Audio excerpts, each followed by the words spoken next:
नमस्कार, मैं डॉक्टर रजनीश कुमार आप सभी का एक बार फिर से हार्दिक स्वागत करता हूं। प्रिय विद्यार्थियों, यूजीसी नेट दिसंबर 2024 की परीक्षा के दृष्टिकोण से आज हम एक प्रैक्टिस सेट के ऊपर चर्चा करने जा रहे हैं, जो कि आगामी एग्जाम डेट 8 जनवरी 2025 के दृष्टिकोण से महत्वपूर्ण हो सकता है। प्रिय विद्यार्थियों, हम इस प्रश्न पत्र को या प्रैक्टिस सेट को आपके सामने दो उद्देश्यों से प्रस्तुत कर रहे हैं।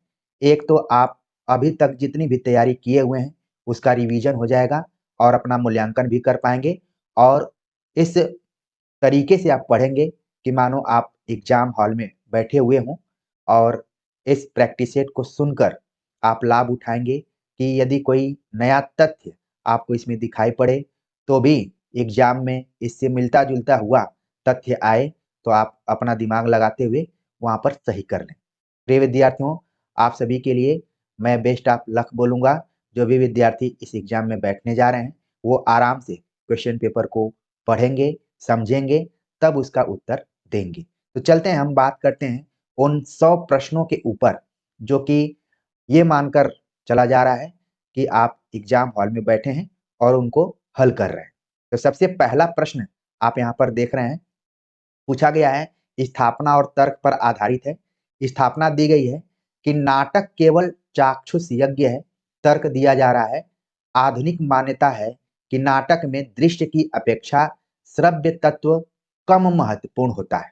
नीचे कूट दिया गया है कि ए और आर दोनों सही है, ए और आर दोनों गलत है, ए गलत आर सही, ए सही और आर गलत है। तो यहाँ पर आप देख रहे हैं कि जिस तरीके से स्थापना और तर्क पर आधारित ये प्रश्न पूछा गया है, उसमें पहला जो वाक्य है यानी स्थापना है, ये सीधे सीधे कालिदास का ये कथन है। कालिदास ने नाटक को चाक्षुष यज्ञ कहा था। तो यहाँ पर कहा गया कि नाटक केवल चाक्षुष यज्ञ है। हालांकि कालिदास के दृष्टिकोण से तो उसको चाक्षुष यज्ञ कहा गया, लेकिन तमाम विद्वानों ने केवल यहाँ पर जो शब्द लगा हुआ है इसके आधार पर ये कथन गलत हो जा रहा है। और तर्क जो दिया गया कि आधुनिक मान्यता है कि नाटक में दृश्य की अपेक्षा श्रव्य तत्व कम महत्वपूर्ण है। जबकि आप जानते हैं कि जो नाटक है इकलौता इस तरीके का विधा है कि जिसमें दृश्य और श्रव्य दोनों का महत्वपूर्ण रोल है। तो इस तरीके से आप देखेंगे कि इसका जो सही जवाब हो रहा है ऑप्शन बी होगा कि ए और आर दोनों गलत है। तो एक तो आपने देख लिया कि चाक्षुष यज्ञ नाटक को कहा है कालिदास ने, और नाटक दृश्य और श्रव्य दोनों के अंतर्गत आता है। तो इस तरीके से आप इससे मिलता जुलता हुआ भी प्रश्न आएगा तो थोड़ा बहुत आप वहां पर अच्छा प्रदर्शन कर सकते हैं। आगे बात करते हैं, अगला जो प्रश्न है देखने में बहुत छोटा प्रश्न है लेकिन ये बहुत ही कंफ्यूजिंग करने वाला है। सवाल पूछा जा रहा है, हिंदी उद्भव विकास और रूप नामक पुस्तक के लेखक हैं। ऑप्शन दिया गया है गौरीशंकर, हीराचंद ओझा, उदय नारायण तिवारी, हरदेव बाहरी, चंद्रभान रावत। आप बहुत दिनों से तैयारी कर रहे होंगे तो भी इस प्रश्न को हल करने में हो सकता है कि जल्दबाजी में आप आंसर गलत कर दें। इसका सही जवाब है ऑप्शन सी, हरदेव बाहरी की पुस्तक का नाम है हिंदी उद्भव विकास और रूप। इसको आपको बहुत ही ध्यान से नोट करने की जरूरत है या फिर याद करने की जरूरत है। उदय नारायण तिवारी की पुस्तक इसी से कुछ मेल खाती हुई है, जिसका नाम है हिंदी भाषा का उद्गम। आप भी अपने कॉपी पर नोट कर लीजिए, हिंदी भाषा का उद्गम और विकास। ये पुस्तक है उदय नारायण तिवारी की। जबकि आपने हरदेव बाहरी की पुस्तक का नाम देखा हिंदी उद्भव विकास और रूप। तो ये देखिए छोटी छोटी चीजें हैं। कई बार हम परीक्षाओं में प्रश्नों के मेरिट को नहीं देखते हैं, लगता है कि ये छोटा प्रश्न है, लेकिन ये बहुत ही खतरनाक तरीके का प्रश्न है, तो इसको ध्यान में रखना है। तो उम्मीद है कि आप उदय नारायण तिवारी की पुस्तक का क्या नाम है और हरदेव बाहरी की पुस्तक का क्या नाम है आप समझ गए होंगे। आगे बात करते हैं, अगला जो प्रश्न है कि फोर्ट विलियम कॉलेज के हिंदुस्तानी विभाग के किस अध्यक्ष ने भाषा नीति बदल दी और उर्दू के स्थान पर हिंदी को रख दिया? William price, Gilchrist, Grierson, Fraser. तो चार विद्वानों का नाम दिया गया है और यहाँ पर आपको देखना है कि जो फोर्ट विलियम कॉलेज है, जिसकी स्थापना 1800 में हुई, कोलकाता में हुई, ये सारी चीजें आप अपने दिमाग में रख रहे होंगे। और ये जो कॉलेज है ज्यादातर भाषा नीति पर काम किया था और एक निर्णय लिया गया कि अब उर्दू के स्थान पर हिंदी का प्रयोग किया जाएगा। तो ये निर्णय किसने लिया था? तो इसका जो सही जवाब है ऑप्शन ए है, विलियम प्राइस। इसको आप बिल्कुल ध्यान में रखिए, ये आपके लिए नया प्रश्न हो सकता है। आगे बात करते हैं, अगला जो प्रश्न है जो कि कविताओं पर आधारित है और सभी कविताएं आपके पाठ्यक्रम में लगी हुई है। आप इस तरीके से आप देख सकते हैं। तो सूची 1 और सूची 2 यहाँ पर दिया गया है और हमें मिलान करना है। मेरे देश की संसद मौन है और तुम हो विपक्ष में बेकारी और नींद से परेशान, कोई आदमी जूते की नाप से बाहर नहीं है, इस देश में एकता युद्ध की और दया अकाल की पूंजी है। ये सभी कविताओं की पंक्तियां हैं और इधर दिया गया है कि किस कौन कौन सी कविताएं हैं। मोचीराम, रोटी और संसद, अकाल दर्शन और नक्सलबाड़ी। तो अगर हम इसको मिलान करें तो यहाँ पर आप देख रहे हैं कि ए का हो रहा है 2, रोटी और संसद जो धूमिल की कविता है, मेरे देश की संसद मौन। आप देखते हैं कि इसमें है कि एक आदमी रोटी बेलता है, एक आदमी रोटी सेकता है, एक आदमी रोटी न बेलता है न सेकता है बल्कि रोटी से खेलता है। वो तीसरा आदमी कौन है? मेरे देश की संसद मौन है। तो रोटी और संसद। बी का ऑप्शन आप देखेंगे, और तुम हो विपक्ष में बेकारी और नींद से परेशान। तो इसका यहाँ पर कूट बन रहा है कि ये नक्सलबाड़ी से लिया गया, पंक्ति ली गई है। इसके बाद है जो सी है, कोई आदमी जूते की नाप से बाहर नहीं है। तो इसका जो यहाँ पर ऑप्शन सही हो रहा है वो है मोचीराम से। इन सभी कविताओं की व्याख्या हमने बड़ी मेहनत से आप सभी को पढ़ाई हुई थी, शायद आप लोगों ने मन लगाकर जरूर पढ़ा होगा। और इस देश में एकता युद्ध की और दया अकाल की पूंजी है। ये अकाल दर्शन से पंक्ति ली गई। तो कुछ तो आप अगर थोड़ा बहुत ध्यान से पढ़ेंगे तो भी कुछ यहाँ पर अगर मैच कर लेते हैं, सुमेलित कर लेते हैं तो सही जवाब तक पहुंच जाएंगे। ठीक है, तो इसका जो सही जवाब हो गया ऑप्शन डी हो गया। आगे के लिए इन पंक्तियों को जरूर ध्यान में रखिए। हो सकता है कि इन रचनाओं के प्रकाशन वर्ष के आधार पर भी पूछ लिया जाए कि कौन पंक्ति पहले है कौन पंक्ति बाद में, क्योंकि बदलते हुए पैटर्न में यूजीसी नेट कुछ इसी तरीके को अपना रहा है। ठीक है, आगे चलते हैं, बात करते हैं। कथन दिया गया है, बहुत लोग यह कहेंगे कि हमको पेट के धंधे के मारे छुट्टी ही नहीं रहती बाबा, हम क्या उन्नति करें, तुम्हारा पेट भरा है, तुमको दूर की सूझती है। इस अंश का लेखक कौन है? भारतेंदु हरिश्चंद्र, नेमित चंद्र जैन, विद्यानिवास मिश्र, बालकृष्ण भट्ट। तो यहाँ पर आप देखेंगे कुछ कुछ मात्रात्मक त्रुटियां तो हैं, लेकिन फिर भी हमारे दिमाग में आ गया होगा कि इसका सही जवाब क्या होगा। बिल्कुल आप लोग सही जगह पहुंच रहे हैं। ऑप्शन ए इसका सही जवाब है, भारतेंदु हरिश्चंद्र। और आपके सिलेबस में ये निबंध लगा हुआ है, भारतवर्ष से उन्नति कैसे हो सकती है। ठीक है, सिलेबस में नहीं भी होगा तो भी आप इस कथन को आराम से पकड़ सकते हैं कि उन्नति की बात की गई है, तो भारतवर्ष उन्नति कैसे हो सकती है, ये भारतेंदु के निबंध से ली गई पंक्ति है। आगे बात करते हैं, अगला जो प्रश्न है जो अंधा युग से संबंधित है। अंधा युग के निम्नलिखित संवादों को उनके पात्रों के साथ सुमेलित कीजिए। तो आपके दिमाग में अंधा युग के पात्र वृद्ध याचक, युयुत्सु, धृतराष्ट्र, गांधारी इत्यादि का चित्रण आ रहा होगा कि किसका किसका क्या क्या कथन रहा है। यहाँ पर सूची 1 और सूची 2 से हमें मिलान करना है। तो कहा गया कि वध मेरे लिए नहीं रही नीति, वह है अब मेरे लिए मनोग्रंथि। तो इसको हमें बताना होगा कि आखिरकार ये किसकी पंक्ति है। ठीक है, नीचे कूट दिया गया है। तो यहाँ पर आप देख रहे हैं कि ये जो पंक्ति है कि वध मेरे लिए नहीं रीति रही नीति, वह है अब मेरे लिए मनोग्रंथि। ये बात कही जा रही है गांधारी के द्वारा। ठीक है, आज इस पराजय की बेला में सिद्ध हुआ झूठ थी सारी अनिवार्यता भविष्य की। ये जो पंक्ति है ये पंक्ति हो गई वृद्ध याचक की। ठीक है, अंतिम परिणत में दोनों जर्जर करते हैं, पक्ष चाहे सत्य का हो अथवा असत्य का हो। ये पंक्ति है युयुत्सु की। गुंगो गुंगो के सिवा आज और कौन बोलेगा मेरी जय। तो ये पंक्ति हो गई आपकी धृतराष्ट्र की।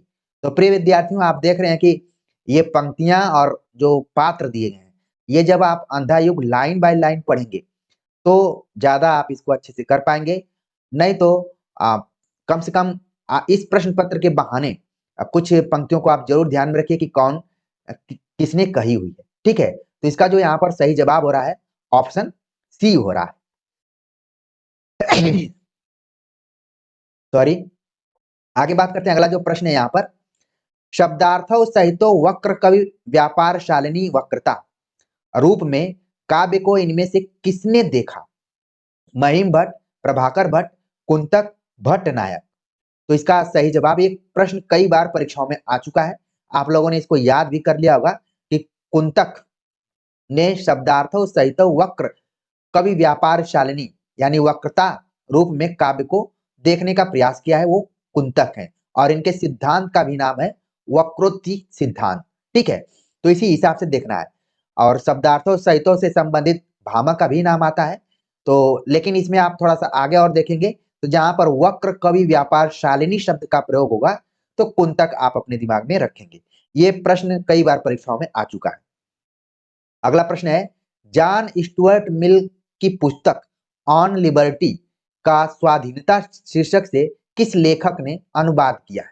ऑप्शन दिया गया रामचंद्र शुक्ल, महावीर प्रसाद द्विवेदी, भारतेंदु हरिश्चंद्र, प्रताप नारायण मिश्र। तो इसका जो सही जवाब है यहाँ पर कि ऑन लिबर्टी का स्वाधीनता नाम से अनुवाद किया था महावीर प्रसाद द्विवेदी ने।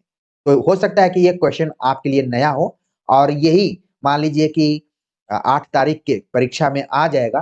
तो जितने भी विद्यार्थी समय निकाल कर यहाँ पर देख रहे होंगे, अब वो लीड कर जाएंगे और अच्छा करेंगे। अगला जो प्रश्न है इसमें भी आप देख रहे हैं कि कविता की पंक्ति दी गई है और कवि के नाम दिए गए हैं। सूची 1, सूची 2 और इसमें अलग अलग कवि हैं, चंद बरदाई, सूरदास, विद्यापति, कबीरदास। हमरे कौन जोग व्रत साध है, ये पंक्ति दी गई है और ये पंक्ति किसकी हो सकती है? ठीक है, तो आप देख रहे हैं कि ये हो गया सूरदास का। सुधामुखी के विह निर्मल बाला, तो ये पंक्ति यहाँ पर हो रही है आपकी विद्यापति की। दुल्हन अंगिया काहे न धुआई, ये पंक्ति आप देख रहे हैं कि कबीरदास की हो रही है। मिले सब सामंता मत मड्यो सुन रे सुर, तो आप देख रहे हैं कि जैसे आप भ्रंश में आप देखेंगे तो द्वित शब्दों का प्रयोग ज्यादा किया जाता है, डबल शब्द यहाँ पर अक्षर रहते हैं। तो आप 1 सेकेंड के लिए तुरंत आप चंद बरदाई को मिला देंगे। तो इसका जो सही जवाब हो रहा है यहाँ पर हो रहा है ऑप्शन सी। ठीक है, तो इस तरीके से आप ध्यान में रख सकते हैं अलग अलग कवियों का। और कहीं न कहीं जैसे आप अगर कबीर वाला वीडियो लेक्चर देखे होंगे जिसमें कि हमने 160 से लेकर 209 के बीच में जितने भी पद थे उनका हमने विस्तार से उस पर बातचीत की हुई। ठीक है, तो यहाँ पर आपने मिला लिया। आगे बात करते हैं। अगला जो प्रश्न है बहुत ही छोटा सा प्रश्न, अनाम दास का पोथा का प्रकाशन वर्ष है। तो अनाम दास का पोथा किसका ग्रंथ है या फिर किसकी रचना है, ये सब आपके दिमाग में आना चाहिए। अब इसका प्रकाशन वर्ष सीधे सीधे पूछ दिया है, तो इसका जो सही जवाब है ऑप्शन सी, 1976 ईस्वी में अनाम दास का पोथा, ये क्या है? उपन्यास है। ये सब भी आप ध्यान में रख सकते हैं। आगे बात करते हैं। अगला जो प्रश्न है जो कि नाटक से रिलेटेड है, यहाँ पर पूछा जा रहा है, मानव कब दानव से दुर्तान, पशु से भी बर्बर और पत्थर से भी कठोर, करुणा के लिए निरवकाश हृदय वाला हो जाएगा? नहीं जाना जा सकता। अतीत सुखों के लिए सोच क्यों, अनागत भविष्य के लिए भय क्यों? यह किसका संवाद है, हमें बताना है। यानी कि नाटक से प्रश्न लिया गया है। ऑप्शन दिया गया है चाणक्य, चंद्रगुप्त, सिंहरण, आम्भिक। तो इसका जो यहाँ पर सही जवाब हो रहा है ऑप्शन सी है, सिंहरण का ये संवाद है। शुरुआती दौर में ही देखेंगे आप कि मानव कब दानव से दुर्दान, पशु से भी बर्बर और पत्थर से भी कठोर हो सकता है, बाकी सारी चीजें। तो सिंहरण। अब चंद्रगुप्त नाटक को पढ़ते हुए कौन किस एरिया का है, कहाँ का राजकुमार है, कौन किसका मित्र है, कौन किसका भाई है, कौन किसकी बहन है, ये सारी चीजें बिल्कुल आप ध्यान में रखिए, क्योंकि बदलते हुए पैटर्न में कहीं से भी सवाल पूछे जा सकते हैं। अगला प्रश्न यहाँ पर पूछा गया, आइए रिचर्ड्स की पुस्तकों का सही कालक्रम है। पुस्तकों का नाम दिया गया है और फिर उन्हीं को घुमा फिरा कर दिया गया है। The principles of literary criticism, the meanings of meaning, science and poetry, the foundations of aesthetics, ये सभी रचनाएं। आप देख रहे हैं कि यहाँ पर सीधा सीधा सवाल पूछा गया है, लेकिन अगर आप देखेंगे नए पैटर्न के हिसाब पे तो रचनाओं का नाम दे दिया गया है, फिर 1 2 3 4 ऐसे करके कूट दे दिया गया है। लेकिन अगर आप पुस्तकों का सही कालक्रम यानी प्रकाशन वर्ष जानते रहेंगे तो कैसे भी सवाल पूछा जाए आप वहां पर बता देंगे। तो इसका जो सही जवाब है यहाँ पर आप जरूर अपना दिमाग लगाना शुरू कर चुके होंगे कि सही जवाब क्या हो सकता है। सब में घुमा फिरा कर यही रचनाएं दी गई हैं। सही जवाब है ऑप्शन डी। अब ये सही कैसे है इसको भी हम यहाँ पर देख लेते हैं, ठीक है। द फाउंडेशंस ऑफ एस्थेटिक्स रचना को देखेंगे तो इसका जो प्रकाशन वर्ष है वो है 1922 ईस्वी। इसको नोट कर लीजिए। द मीनिंग ऑफ मीनिंग ये रचना हो गई 1923 ईस्वी में। फिर the principles of literary criticism काफी फेमस रचना 1924 ईस्वी में। साइंस एंड पोएट्री 1926 ईस्वी में है। तो इस तरीके से जो क्रम आप देख रहे हैं ऑप्शन डी यहाँ पर इसका सही है, ठीक है। तो क्रम याद करिए और हो सकता है कि सिंगल में पूछ लिया जाए, वन लाइनर में पूछ लिया जाए तो भी आप बता पाए। आगे बात करते हैं। अगला जो प्रश्न है, किशोरलाल मशरूवाला ने गांधीवाद को 3 भागों में विभाजित किया है। वर्ण व्यवस्था, ट्रस्टीशिप और ये तीसरा भाग कौन सा है वो हमें बताना है। मानवतावाद, आध्यात्मवाद, अहिंसा वृत्ति, विकेंद्रीकरण। तो तीनों भाग कौन कौन से हैं? तो सही जवाब हो गया ऑप्शन डी विकेंद्रीकरण। अब आपको ध्यान में रखना है कि किशोरलाल मशरूवाला जो कि गांधीवाद पर विचार किए हुए हैं, गांधी के वर्ण व्यवस्था को लेकर, ट्रस्टीशिप को लेकर और विकेंद्रीकरण यहाँ पर तीसरा पॉइंट है, इसको जोड़ लीजिए, ठीक है। आगे बात करते हैं। अगला जो प्रश्न है, रचना काल के अनुसार रचनाओं का सही क्रम क्या है हमें बताना है। और ऐसे कवि का नाम दिया गया है जो कि आपके सिलेबस में लगा हुआ है, इनकी कविताओं को पढ़ना है, इनकी भी व्याख्या हमने विस्तार से की हुई थी। सतरंगे सतरंगे पंखों वाली, पुरानी जूतियों का कोरस, तालाब की मछलियां, खिचड़ी विप्लव देखा हमने, ये सभी रचनाएं। अब हमें बताना है कि इसमें आखिरकार सही जवाब क्या हो सकता है। अलग अलग सभी विकल्पों में वही नाम दिए गए हैं, ठीक है।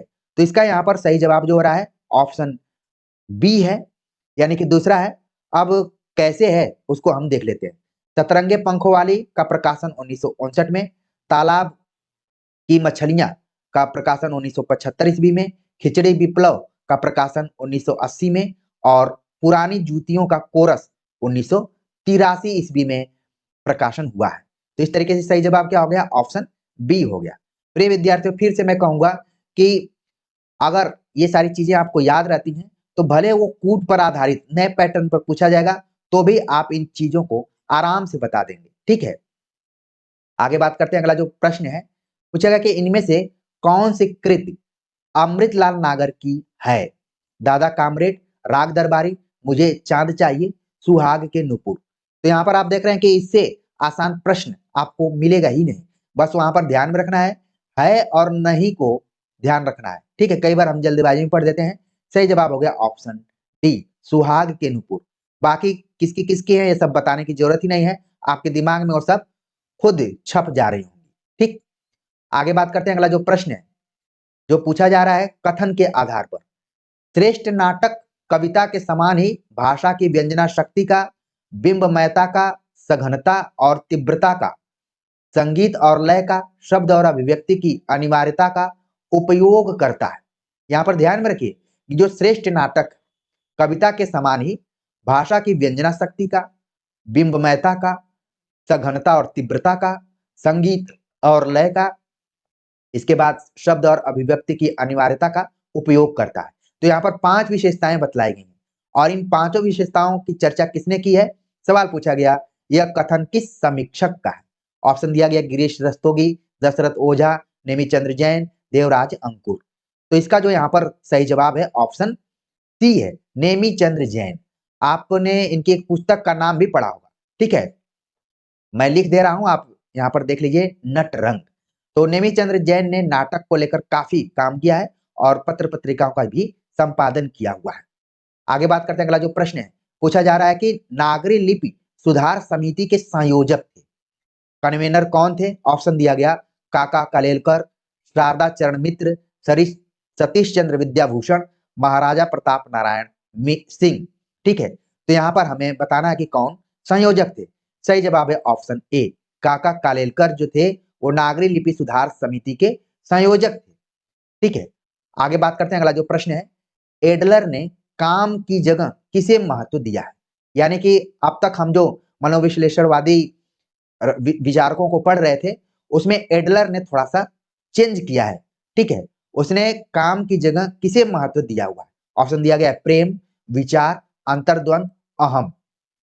तो इसका जो यहाँ पर सही जवाब है ऑप्शन डी, अहम को दिया हुआ है, जिसको कि हम ईगो के रूप में देखते हैं। ठीक है, तो एडलर को जरूर ध्यान में रखें। जैसे आपने फ्रायड, एडलर, यूंग इत्यादियों का नाम सुना होगा, यहाँ पर खास एडलर को ध्यान में रखते हुए सवाल पूछा गया है। आगे बात करते हैं। अगला जो प्रश्न है, रचना काल के अनुसार रचनाओं का क्रम है। तो जो भी रचनाएं दी गई हैं इनको पढ़ने से ही लग जाएगा कि एक खास रचनाकार को ध्यान में रखते हुए ये सवाल पूछा गया है। कुरुक्षेत्र, उर्वशी, आत्मा की आंखें, रश्मिरथी, इसमें से कुछ ऐसी रचनाएं हैं जो कि आपके पाठ्यक्रम में भी शामिल की गई हैं, खासतौर से यूजीसी नेट की। ठीक है, तो इसको हमें बताना कि सही जवाब क्या हो सकता है। सही जवाब है ऑप्शन बी, कुरुक्षेत्र, रश्मिरथी, उर्वशी, आत्मा की आंखें। प्रिय विद्यार्थियों, आपको ध्यान में एक बहुत ही महत्वपूर्ण चीज रखना है कि कुरुक्षेत्र क्या है। इसको आप जानते हैं कि 1946 में यह रचना लिखी गई और ये प्रबंध काव्य है। इसको आप अपने कॉपी पर नोट कर लीजिए, कई बार सवाल पूछा जाता है। रश्मिरथी का नाम यहाँ पर लिया गया, जो कि 1952 ईस्वी में प्रकाशित होती है और ये खंड काव्य है। ठीक है, एक प्रबंध काव्य हो गया और एक खंड काव्य हो गया। और उर्वशी, जिसका कि प्रकाशन 1961 ईस्वी में हुआ, और उर्वशी क्या है, गीति नाट्य है। ये चीज आपको ध्यान में रखना है। यानी कि जिन भी रचनाओं का नाम यहाँ पर दिया गया है उनमें विविधता है और आगे किसी भी तरीके का सवाल इनसे पूछा जा सकता है कि प्रबंध काव्य कौन सा है, खंड काव्य कौन सा है, गीति नाट्य कौन सा है। और आत्मा की आंखें नाम की जो रचना है इसका प्रकाशन हुआ 1964 ईस्वी में। आप रामधारी सिंह दिनकर की एक रचना और पढ़ेंगे, इतिहास के आंसू। ठीक है, इतिहास के आंसू। ठीक है, ये रचना है। जैसे मैंने देखा कि आत्मा की आंखें चमत्कृत कर देने वाली रचना है, उसी तरीके से इतिहास के आंसू नाम से रचना भी पूछी जा सकती है, क्योंकि ये थोड़ी सी यूनिक ढंग की रचना है।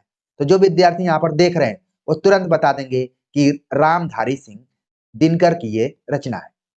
आगे बात करें तो गवई गंध गुलाब ललित निबंध के लेखक कौन है? ऑप्शन दिया गया रामधारी सिंह दिनकर, विवेकी राय, हरिशंकर परसाई, बनारसी दास चतुर्वेदी। तो इसमें ज्यादातर आप देख रहे हैं कि अलग अलग निबंधकार हैं।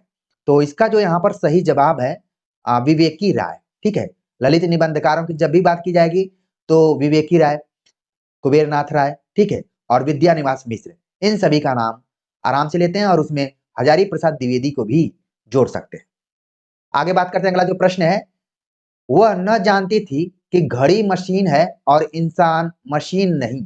जब इंसान मशीन बन जाएगा तो वह दीन दुनिया के लिए सबसे बड़े खतरे का दिन होगा। उपयुक्त संवाद किसका है? ऑप्शन दिया गया अरविंद, त्रिपत, जगमोहन, मनोज। तो इसका जो यहाँ पर सही जवाब है ऑप्शन बी है, श्रीपत द्वारा ये बात कही गई है। ठीक है, आप श्रीपत किस रचना का पात्र है ये सब आपके दिमाग में आना चाहिए। आगे बात करते हैं। अगला जो प्रश्न है, अतिशयता को व्यंजित करने वाला संप्रदाय। ऑप्शन दिया गया है ध्वनि संप्रदाय, रस संप्रदाय, अलंकार संप्रदाय, औचित्य संप्रदाय। अतिशयता को व्यंजित करने वाला संप्रदाय कौन सा है? सही जवाब है ऑप्शन सी, अलंकार संप्रदाय। ठीक है, आगे बात करते हैं। अगला जो प्रश्न है यहाँ पर, राम मनोहर लोहिया की पुस्तक है आजादी आधी रात को, भारतीय राष्ट्रीय आंदोलन का इतिहास, भारत विभाजन के गुनहगार, भारत विभाजन। तो राम मनोहर लोहिया की पुस्तक का नाम हमें यहाँ पर बताना था। सही जवाब हो गया ऑप्शन सी, भारत विभाजन के गुनहगार। और ये प्रश्न आप देख रहे हैं कि इकाई 4 के अंतर्गत यहाँ पर पूछा गया है। आगे बात करते हैं। अगला जो प्रश्न है जो कि पंक्तियों पर आधारित है, रस सिंगार मंजनु किए कंजनु भंजनु दैन, अंजनु रंजनु हूं बिना खंजनु गंजनु नैन। इन पंक्तियों का भाव है विरहणी नायिका का चित्रण, नायिका का नक्शिक वर्णन, नायिका की आंखों की प्रशंसा, नायक नायिका की चेष्टा का वर्णन। तो इसके आधार पर हमें बताना है कि आखिरकार इसका सही जवाब क्या हो सकता है। सही जवाब ऑप्शन सी है, नायिका की आंखों की प्रशंसा करना। कि रस सिंगार मंजन किए, कंजन भंजन दैन, अंजन रंजन हूं बिना, खंजन गंजनु नैन। यानी कि आंखों की यहाँ पर प्रशंसा की गई है। अगला प्रश्न है, निम्नलिखित में से कौन सा निबंध रामचंद्र शुक्ल का नहीं है? यानी कि नहीं पर आपको विशेष ध्यान देना है कि रामचंद्र शुक्ल का निबंध कौन सा नहीं है। ऑप्शन दिया गया, मानस की धर्मभूमि, हिंदी कविता, कविता क्या है, उत्साह। तो अगर आप रामचंद्र शुक्ल के निबंधों को खासतौर से चिंतामणि भाग चारों सब पढ़े होंगे, 1 2 3 4 जितने भी हैं, ठीक है, तो इसमें से आप कैच कर लेंगे कि कौन सा नहीं है। सही जवाब हो गया ऑप्शन बी, हिंदी कविता नाम से रामचंद्र शुक्ल का कोई निबंध नहीं है, बल्कि मानस की धर्मभूमि, ठीक है, कविता क्या है आपके सिलेबस में भी है, और उत्साह निबंध भी काफी महत्वपूर्ण है। तो इस तरीके से आप देख रहे हैं कि हिंदी कविता यानी कि ऑप्शन बी इसका यहाँ पर सही जवाब होगा। अगला प्रश्न है जो कि रचना काल के ऊपर आधारित है, और देखेंगे जितनी भी रचनाएं लगी हुई हैं आपके सिलेबस के अनुसार ही लगी हुई है। कोई बहुत कठिन ये प्रश्न नहीं है, लेकिन इसका भी महत्व उतना ही है जितना कि कठिन प्रश्न का है। रचना काल के अनुसार सही अनुक्रम क्या हो सकता है? ऑप्शन दिया गया, भारत दुर्दशा, अंधा युग, एक और द्रोणाचार्य, सिंदूर की होली, ठीक है। तो इसमें आप अपना दिमाग दौड़ाना शुरू कर चुके होंगे कि आखिरकार कौन सी, बहुत ही ये सब रिपीटेड टाइप के क्वेश्चन है, लेकिन रिपीटेड क्वेश्चन आपके गलत नहीं होने चाहिए। अगर गलत हुए समझ जाइए कि आप एग्जाम में पीछे हो रहे हैं। भारत दुर्दशा 1880 में, सिंदूर की होली 1934 में, अंधा युग 1954 में, एक और द्रोणाचार्य जिसका कि प्रकाशन यहाँ पर आपको ध्यान में रखना है कि 1977 ईस्वी में, ठीक है। इनके रचना नाटककार कौन है वो सब मुझे बताने की जरूरत नहीं है, सिलेबस में हमने कई बार बताया हुआ है, और शॉर्ट नोट्स में तो पूरी चीजें ही बता दी गई। आगे बात करते हैं, अगला जो प्रश्न है, पकड़ सके नहीं ताही इस वाक्य की क्रिया है। ये थोड़ा सा नया प्रश्न आपके लिए हो सकता है, इसमें क्रिया पर आधारित प्रश्न पूछा गया। पकड़ सके नहीं ताही इस वाक्य की क्रिया क्या है? ऑप्शन दिया गया है, अवधारण बोधक क्रिया, नित्यता बोधक क्रिया, शक्ति बोधक क्रिया, निरंतरता बोधक क्रिया। तो इसके आधार पर हमें बताना है कि सही जवाब क्या है। तो सही जवाब है ऑप्शन सी, शक्ति बोधक क्रिया। वैसे क्रियाओं को आप देखेंगे तो कुल इनके 11 भेद किए गए। हिंदी व्याकरण के अंतर्गत हमने क्रिया पर विस्तार से चर्चा की हुई है, आप समय जब मिले तो जरूर देखिएगा। आगे बात करते हैं, अगला जो प्रश्न है, डॉक्टर अंबेडकर द्वारा लिखित अनाहिलेशन ऑफ कास्ट यानी जाति का विनाश, जिसको कि हम दूसरे शब्दों में जाति उन्मूलन भी कह सकते हैं, नामक पुस्तक का प्रकाशन वर्ष क्या है? ऑप्शन दिया गया है 1930, 32, 34, 36। तो इसके आधार पर इसका जो सही जवाब है 1936 ईस्वी में अंबेडकर ने लिखा जाति का विनाश। प्रिय विद्यार्थियों, आप देखेंगे कि सन 1936 हिंदी साहित्य के दृष्टिकोण से, समाज के दृष्टिकोण से बड़ा ही महत्वपूर्ण रहा। जहां अंबेडकर ने जाति का विनाश लिखा, वहीं 1936 में आप देखेंगे कि राम की शक्ति पूजा, गोदान, ठीक है, इसी के 1 साल पहले कामायनी, ढेर सारी रचनाएं की गई हैं, ठीक है ना। तो इनको आप जोड़कर ऐसे कोरिलेट करके याद कर सकते हैं। तो जाति का विनाश आपके दिमाग में बैठ गया होगा कि 1936 में यह पुस्तक लिखी गई थी।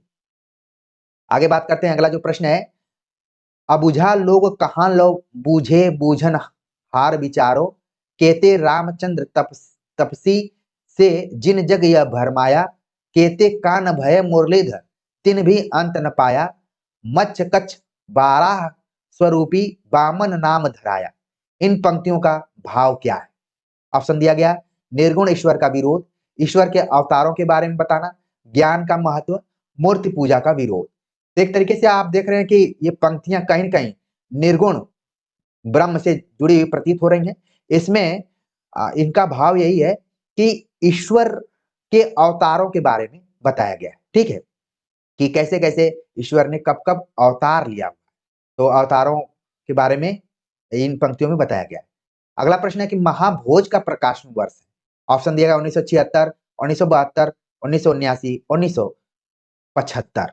तो महाभोज किसकी रचना है? आपके दिमाग में तुरंत छप गया होगा, और सही जवाब भी आ गया होगा कि 1979 में महाभोज का प्रकाशन हुआ था, और इसका नाट्य रूपांतरण भी किया गया था, वो भी आप अपने दिमाग में जरूर रखिए।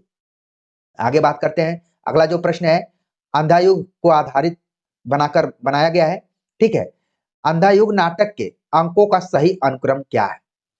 तो नाटक आप अंधा युग आराम से पढ़े होंगे, हमने शॉर्ट नोट्स भी पढ़ाया था और प्रैक्टिस सेट भी कराया था।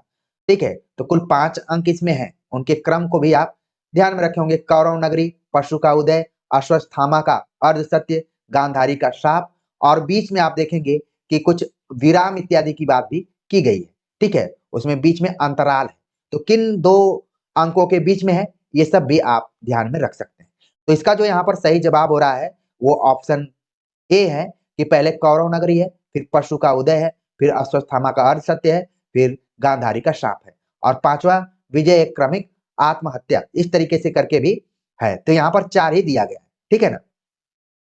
आगे बात करते हैं, अगला जो प्रश्न है, ध्वन्यालोक लोचन नामक ग्रंथ के रचयिता। ध्वन्यालोक लोचन नामक ग्रंथ के रचयिता कौन है? ऑप्शन दिया गया आनंदवर्धन, उद्भट, प्रतिहारेंदुराज, अभिनव गुप्त।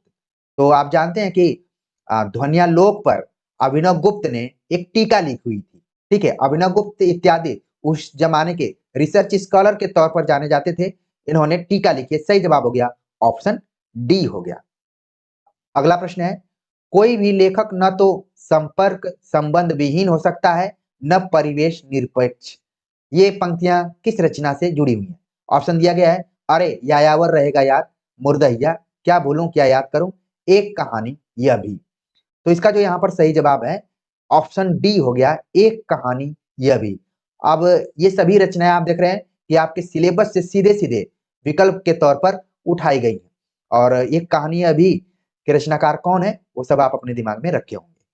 अगला प्रश्न है, असाध्य वीणा में वीणा के बजने का संगीत राजा को किस प्रकार महसूस हुआ? असाध्य वीणा कविता की व्याख्या, जो कि लंबी कविता है, इसकी व्याख्या हमने बहुत पहले ही कर दी थी, आप लोगों ने देखा होगा। जो विद्यार्थी इस चैनल पर विश्वास करते हैं और उनको लगता है कि सर अपने लिए पढ़ा रहे हैं, मैं अपने लिए पढ़ रहा हूं, अगर सफल होंगे तो दोनों का नाम होगा, किसी सम्मान पुरस्कार की चिंता नहीं करते हैं, वो विद्यार्थी उन कविताओं को जरूर पढ़े होंगे। प्रिय विद्यार्थियों, कोई ऐसी चीज नहीं है जो आप अपने से नहीं पढ़ेंगे तो नहीं पढ़ पाएंगे, पढ़ना ही पड़ेगा आपको, भले कोई कितना भी अपना श्रेय ले और दे। असाध्य वीणा में वीणा के बजने का संगीत राजा को किस प्रकार महसूस हुआ था, वो हम देखते हैं। ऑप्शन दिया गया है, बादल के छटाओं में एक कौंध सा उपदेश, यश की देवी का जैसे वरमाला हाथ में लेकर मंगल गीत गाना, नई वधु की पायल की सामी सी ध्वनि, तिजोरी से भरे होने की खनक। तो जैसा कि आप जानते हैं कि जब प्रियंबद असाध्य वीणा को बजाते हैं और से जो भी ध्वनि निकलती है, सभी अलग अलग तरीके से महसूस करते हैं। तो जो राजा है वो कैसा महसूस किया? सही जवाब हो गया ऑप्शन बी हो गया, यश की देवी का जैसा वरमाला हाथ में लेकर मंगल गीत गाना। क्योंकि राजा यानी कि जो जैसा सोचता था उसी तरीके से उसकी ध्वनि उसको सुनाई पड़ी। आगे बात करते हैं, अगला जो प्रश्न है, तो फिर अपना इलाका हमें क्यों नहीं दे देते? हम अपने खेत, बैल, हल, कुदाल सब उन्हें देने को तैयार हैं, करेंगे बदला। किस उपन्यास का अंश है? ऑप्शन दिया गया रंगभूमि, गोदान, वरुण के बेटे, तमस। तो इसका जो यहाँ पर सही जवाब है, आपके दिमाग में आ गया होगा कि ऑप्शन बी इसका सही जवाब है, गोदान। और ये सब गोबर अपने पिता होरी से बात को कहता है। जब होरी वापस आते हैं राय साहब के घर से, तो वो थोड़ा सा एग्रेसिव होकर बोलता है गोबर। तो ये प्रश्न है, इसका सही जवाब हो गया ऑप्शन बी। आगे बात करते हैं कि पूछा गया कथन के तौर पर यह गीत किसने गाया हुआ है? पैरों के नीचे जलधर हो, बिजली से उनका खेल चले, संकीर्ण कगारों के नीचे शत शत झरने बेमेल चले, सन्नाटे में हो विकल पवन, पादप निज पद हो चूम रहे, तब भी गिरी पथ का अथक पथिक, ऊपर ऊंचे सब झेल चले। गीत किसने गाया है? ऑप्शन दिया गया मंदाकिनी, विजया, देवसेना, अलका। तो गीत योजना से संबंधित यहाँ पर सवाल पूछा गया है। तो इसका जो यहाँ पर सही जवाब है ऑप्शन ए, मंदाकिनी इस गीत को गा रही है। ठीक, आगे बात करते हैं, अपभ्रंश की सामान्य वर्तमान कालिक क्रिया चलही या चलहु का पुरुष है? उत्तम पुरुष, मध्य पुरुष, मध्यम पुरुष, अन्य पुरुष, उपयुक्त में से कोई नहीं। तो चलही या चलहु का पुरुष हमें बताना है, जो कि वर्तमान कालिक क्रिया, सामान्य वर्तमान कालिक क्रिया पर आधारित होना चाहिए। इसका जो सही जवाब है ऑप्शन सी, अन्य पुरुष के अंतर्गत चलही या चलहु क्रिया का प्रयोग किया गया है, जो कि सामान्य वर्तमान क्रिया के अंतर्गत है। अगला प्रश्न है, हमारे छोटे से छोटे अनुभव में मानवता का सारा इतिहास छिपा रहता है। यह उदाहरण किस पुस्तक से लिया गया? आवारा मसीहा, क्या भूलूं क्या याद करूं, प्रेमचंद घर में, एक साहित्यिक की डायरी। तो इसका जो सही जवाब है ऑप्शन बी, क्या भूलूं क्या याद करूं, जो हरिवंश राय बच्चन की आत्मकथा है, वहां से इस उदाहरण को लिया गया कि हमारे छोटे छोटे अनुभव में मानवता का सारा इतिहास छिपा रहता है। अगला प्रश्न है, काम मंगल से मंडित श्रेय सर्ग इच्छा का है परिणाम, तिरस्कृत कर उसको तुम भूल बनाते हो असफल भवधाम। कामायनी के किस सर्ग की पंक्तियां हैं? तो कामायनी के 15 सर्गों को अपने दिमाग में रखिए, बाकी जो सिलेबस में लगे हुए सर्ग हैं उनको अच्छे से पढ़कर रिवीजन करके आप जा सकते हैं। यहाँ पर ये पंक्तियां किस सर्ग से उठाई गई हैं वो हमें बताना है। सही जवाब यहाँ पर सर्गों का नाम दिया गया है श्रद्धा, काम, ईड़ा या फिर कर्म। तो इसका जो सही जवाब हो गया ऑप्शन ए हो गया कि श्रद्धा सर्ग से पंक्तियां ली गई। काम मंगल से मंडित श्रेय सर्ग इच्छा का है परिणाम। ठीक। अगला प्रश्न है, पगडंडियों का जमाना का रचनाकार कौन है? रामविलास शर्मा, निर्मल वर्मा, हरिशंकर परसाई, नेमीचंद्र जैन।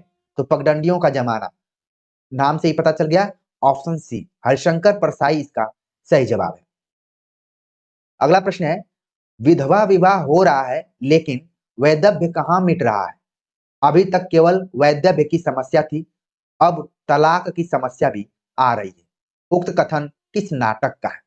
ऑप्शन दिया गया बकरी, महाभोज, सिंदूर की होली, ध्रुव स्वामिनी। ठीक है, तो इसका जो यहाँ पर सही जवाब है, आप जानते हैं कि लक्ष्मी नारायण मिश्र ने अपने नाटकों में समस्या प्रधान नाटक के तौर पर वो जाने जाते हैं, समस्याओं को उठाया है। तो वैधव्य की समस्या उठाई गई है सिंदूर की होली में। सही जवाब हो गया ऑप्शन सी। काव्य शोभा करान धर्मान अलंकारान प्रचक्षते, अलंकार की परिभाषा किसकी है? ये सवाल बहुत बार परीक्षा में रिपीट होता है और अगर आप सही कर लेते हो तो ये मानकर चलिए कि आप एक कदम आगे ही बढ़ रहे हैं। ऑप्शन दिया गया भामह, दंडी, उद्भट, भट्टतौल। तो सही जवाब हो गया ऑप्शन बी, दंडी का ये कथन है, अलंकार के संबंध में उन्होंने परिभाषा दी हुई है। अगला प्रश्न है, अरे यायावर रहेगा याद के 3 अनुक्रम है, परशुराम से तुर्खम, किरणों की खोज में तथा देवताओं के अंचल में। चौथा अनुक्रम बताइए। तो 3 अनुक्रमों की तो बात की गई है, चौथा अनुक्रम हमें बताना है। ठीक है, मौत की घाटी में, एलूरा, माजुली, बहता पानी, निर्मला।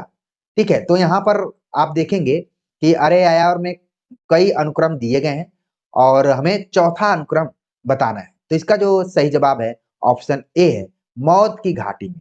ठीक। अगला प्रश्न है, इंद्र द्वारा कर्ण से कवच कुंडल मांगने का प्रसंग रश्मिरथी के किस सर्ग में मिलता है?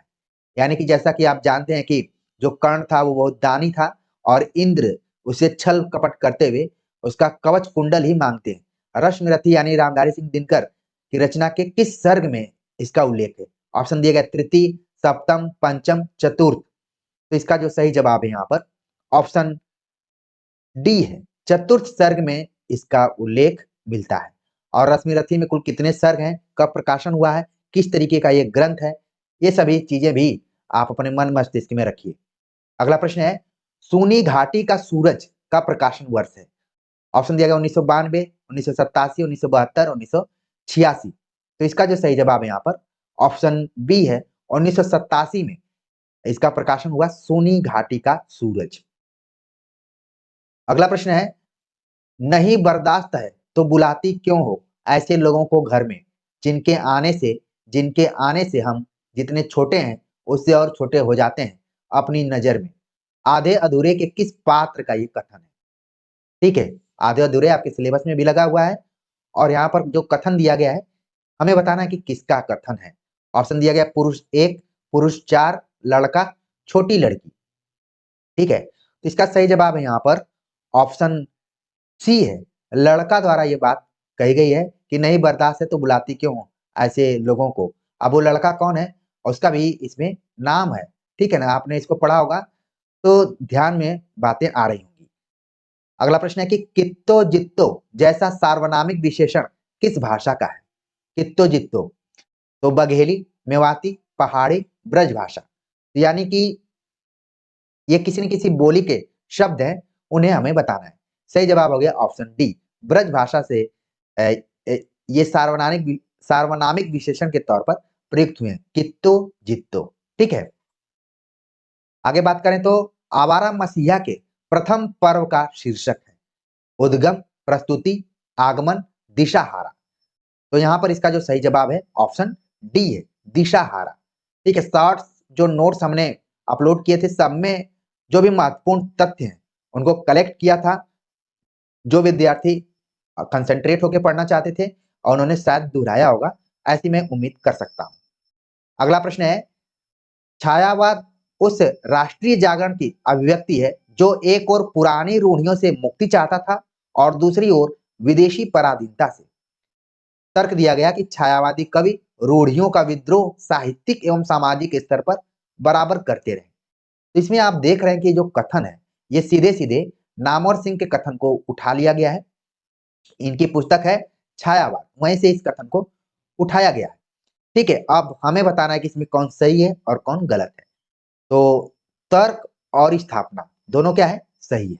ठीक, तो चीजों को समझना है। हालांकि छायावाद का मूल्यांकन आलोचकों ने कई तरीके से किया है। इसमें पलायनवाद का भी आरोप लगता है और आत्मा परमात्मा को भी देखा जाता है, लेकिन नामवर सिंह ने इसको राष्ट्रीय जागरण से जोड़ने का प्रयास किया है और कहा कि छायावादी कवि रूढ़ियों का विद्रोह साहित्यिक एवं सामाजिक स्तर पर बराबर करते रहे, जिसमें कि निराला का वो महत्वपूर्ण कथन आप सुने होंगे कि जिस तरीके से मनुष्य स्वतंत्रता का आकांक्षी है, वैसे ही कविता को भी स्वतंत्र रहना चाहिए। तो इस तरीके से ये दोनों कथन क्या हो रहे हैं, सही हो रहे हैं।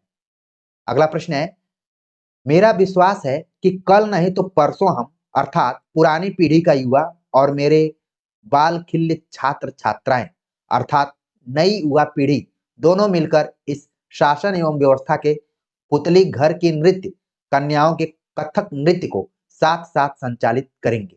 यह अंश किस लेखक का है? ऑप्शन दिया गया है विवेकी राय, कुबेर नाथ राय, बालकृष्ण भट्ट, अध्यापक पूर्ण सिंह। तो इसका सही जवाब है यहाँ पर ऑप्शन बी, विवेकी नाथ राय, सॉरी कुबेर नाथ राय का निबंध है, वहां से इस अंश को लिया गया है। ठीक, तो इसको आप ध्यान में रखिए।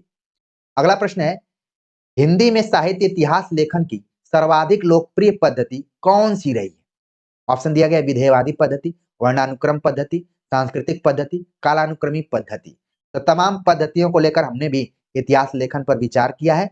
जो विद्यार्थी जुड़े हैं, मैं बार बार इस चीज पर जोर दे रहा हूं क्योंकि मैं चाहता हूं कि आप जरूर विश्वास कीजिए इस चैनल के ऊपर, निश्चित तौर पर आपको सफलता मिलेगी। ठीक है, तो सही जवाब हो गया ऑप्शन ए, विधेयवादी पद्धति का प्रयोग ज्यादातर हुआ है। आज इसमें आचार्य रामचंद्र शुक्ल का नाम लिया जा सकता है और विधेयवादी पद्धति भी 3 चीजों पर विचार करती है और ये मैं आप लोगों के लिए होमवर्क दे रहा हूं। जाति, वातावरण और क्षण। मैं अपने को रोक नहीं पाया, मैं बता भी दिया, आप चाहें तो कमेंट भी कर सकते हैं। अगला प्रश्न है, और विधेयवादी पद्धति का प्रयोग सबसे पहले किसने किया था? ये सारी चीजें भी आपको ध्यान में रखना पड़ेगा। अगला प्रश्न है कि स्थापना और तर्क दिया गया है। अरस्तु ने यह प्रतिपादित किया कि काव्य से उत्पन्न आनंद न तो मन के लिए अहितकर है और न आत्मा के लिए, न व्यक्ति के लिए और न समाज के लिए। कवि से गणतंत्र को कोई खतरा नहीं है। तो स्थापना और तर्क को हम अगर मिलाएं तो किस निष्कर्ष पर हम पहुंचते हैं? जो कूट दिया गया है, सही जवाब हो गया ऑप्शन बी, ए सही है और आर भी सही है, यानी दोनों चीजें क्या है, सही है। ठीक है, पहले जो प्लेटो इत्यादि थे वो कवि को गणतंत्र के लिए खतरा मानते थे। उनका कहना था कवियों को देश से ही निकाल देना चाहिए, भगा देना चाहिए। तो उनके जो शिष्य थे वो कई चीजों का खंडन उन्होंने किया हुआ है। संस्कृति के 4 अध्याय के चतुर्थ अध्याय का शीर्षक है। प्रिय विद्यार्थियों, जैसा कि आप जानते हैं संस्कृति के 4 अध्याय काफी महत्वपूर्ण पुस्तक है, हमारे रामधारी सिंह दिनकर द्वारा लिखी गई पुस्तक। तो इसमें चारों जो शीर्षक दिए गए हैं वो आपको ध्यान में होने चाहिए। ठीक, तो चौथे अध्याय का शीर्षक क्या है? हालांकि हर अध्याय कई प्रकरणों में बटे हुए हैं, इस पर मैंने विस्तार से बात की हुई है। सब चीजें आपको पढ़ा दी गई हैं, बस आप रिवीजन कीजिए कि हाँ हमने पढ़ा हुआ है, और नहीं पढ़ा हुआ है तो अगली बार जरूर पढ़ेंगे उसको। ठीक है, तो इसका जो सही जवाब यहाँ पर हो रहा है कि ऑप्शन बी हो रहा है जो चौथा अध्याय है, भारतीय संस्कृति और यूरोप का। ठीक, इसके बाद अगर हम देखें जो प्राचीन हिंदुत्व से विद्रोह, ये दूसरा अध्याय है। ठीक, चौथा हमने बता दिया। हिंदू संस्कृति और इस्लाम, ये तीसरा अध्याय है। हिंदू संस्कृति का आविर्भाव, ये पहला अध्याय है।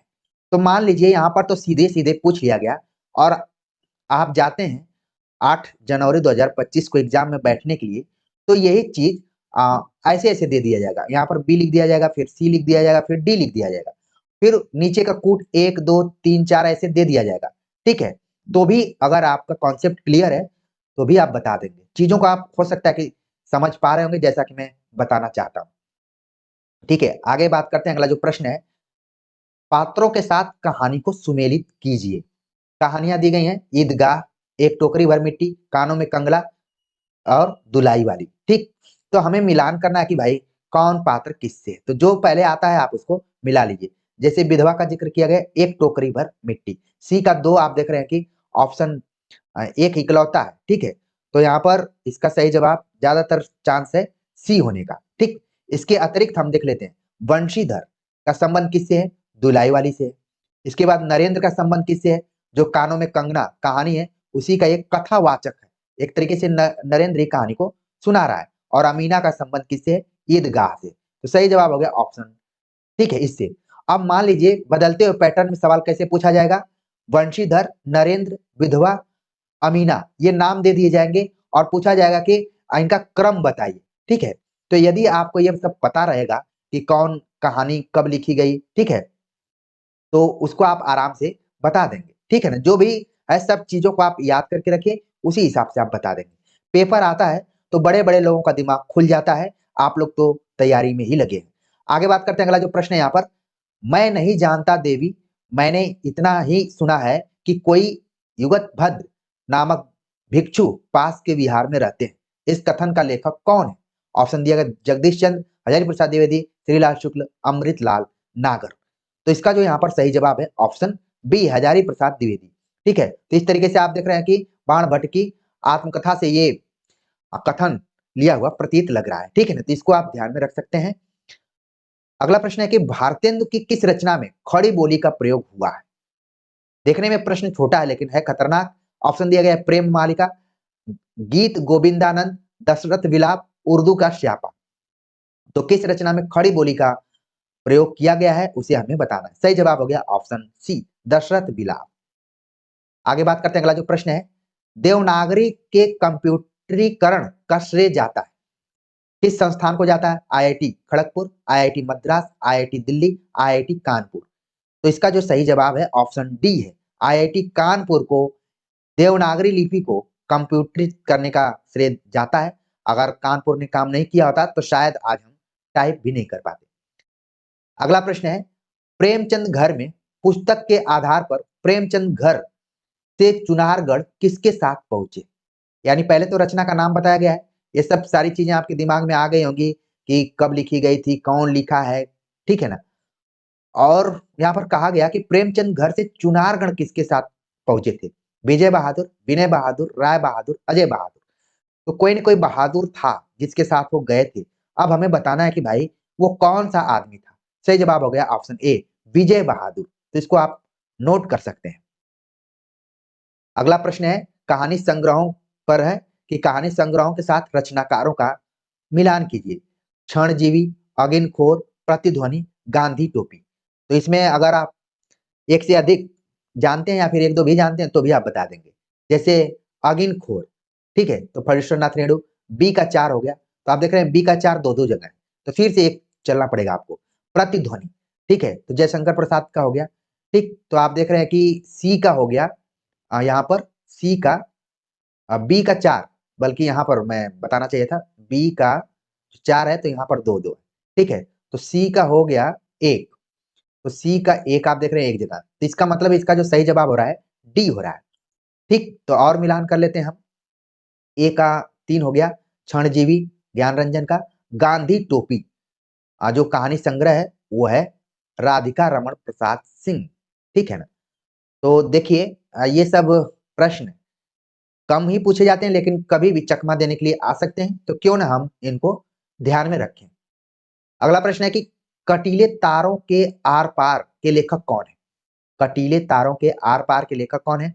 ऑप्शन दिया गया जयशंकर प्रसाद, रामचंद्र शुक्ल, प्रताप नारायण मिश्र, विद्यानिवास मिश्र।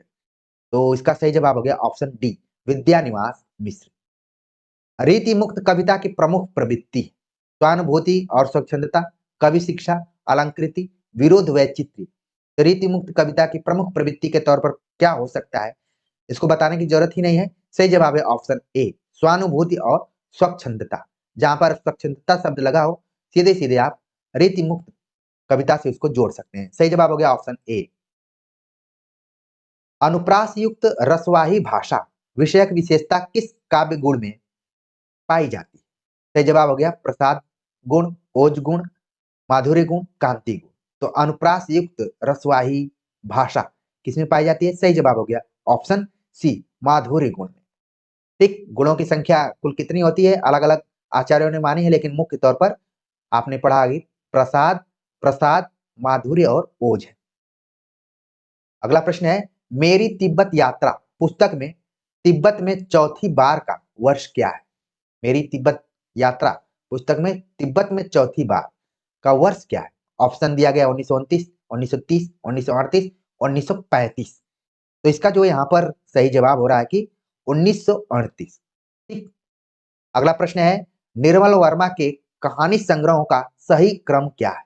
तो निर्मल वर्मा की कहानी परिंदे आपके पाठ्यक्रम में लगी हुई है और उसी बहाने आपको अन्य कहानी संग्रहों को भी जानना जरूरी होता है।